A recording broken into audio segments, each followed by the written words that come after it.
Appalachian community. My name is Bob Farrell. I'm the assistant superintendent here at the school district.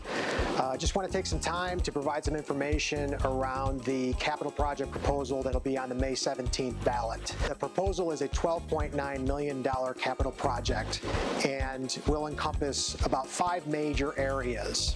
So you might ask the question, why go out for another capital project? We just had a $24 million project that we're now finishing up. Part of this has to do with the upkeep of the school district and the schedule that you keep to do that.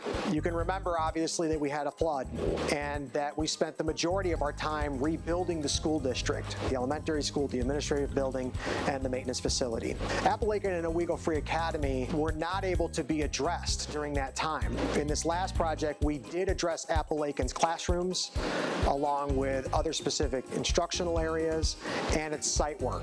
We also upgraded the air quality in that building to rooftop units and will be installing air conditioning this summer. In this same project, we also addressed Owego Free Academy. Here we are standing in a brand new collaborative area. This is an area where classes can get together, multiple classes. There could be professional development, public meetings, all part of our collaborative work in the middle of our high school.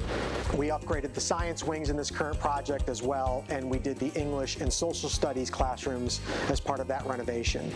And we still have work to be done.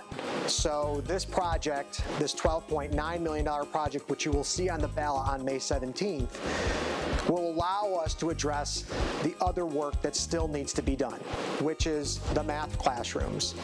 The renovations of those classrooms will follow along with the work we've already done in the other classrooms at OFA in our current capital project. We'll have floors upgraded, ceilings, new lighting, new painting, along with the air quality in those rooms. The pool. It's really important that we address the pool. The pool is well over 20 years old. It has specific upkeep and improvements required of it. New bleachers, new locker rooms, new gutter systems, new starting blocks, new diving boards. We'll also put in new windows and new doors, redoing the bulkhead so that it is mobile and working properly, or replacing the bulkhead altogether. The last thing we want to do is not address the pool and run into a situation where it's not functional. The music wing, music education in itself has had strong numbers of enrollment in its program through elementary school right through high school. As those numbers continue to grow, we want to provide adequate space for them so that they can meet the needs of their program.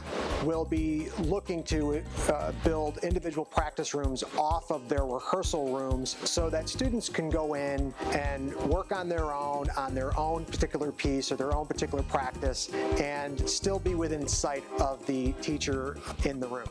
Much of their instruments and materials and supplies don't have a proper home or a proper storage for them. So we upgrade the facility so that we have the right storage in place so that they can store their instruments and supplies accordingly. Transportation's air handler does need to be replaced. It is 20-some years old. The parking lot also needs to be redone up there. We'll be doing the tennis courts as they are cracked and heavily damaged. Those will be redone along with the fencing around it. So to summarize, this is the $12.9 million capital project proposal that you will see on the ballot on May 17th. Just some of the financing information around that, just so everybody understands the dollars and cents.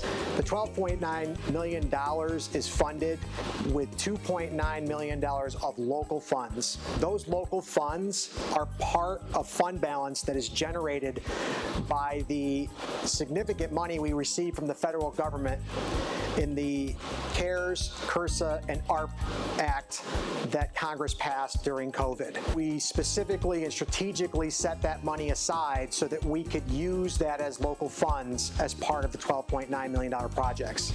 And that way, we're not asking you, the local taxpayer, to fund additional money on top of money that you're already spending in the tax levy to improve our facilities. The other $10 million will come in the form of borrowing. And when you look at the borrowing costs for that $10 million, it will be directly offset by state aid or building aid. And in that case, between the local funds being generated from the federal government and the $10 million being borrowed over 15 years at a minimum cost, plus the aid you're receiving back from the state, it does not have an additional tax impact on the public. It's one of the reasons why we're able to continue to go out 2 years in a row at 0% at the budget and not ask you to fund more of the bill in terms of capital. If you have any specific questions regarding the capital project, please feel free to reach out. Also, we'll have a public hearing for our budget vote. There'll be 2 in which you can also come and ask questions specifically about the budget or the capital project. Thank you very much for taking the time to watch this video today, and thank you for your continued support for our school district.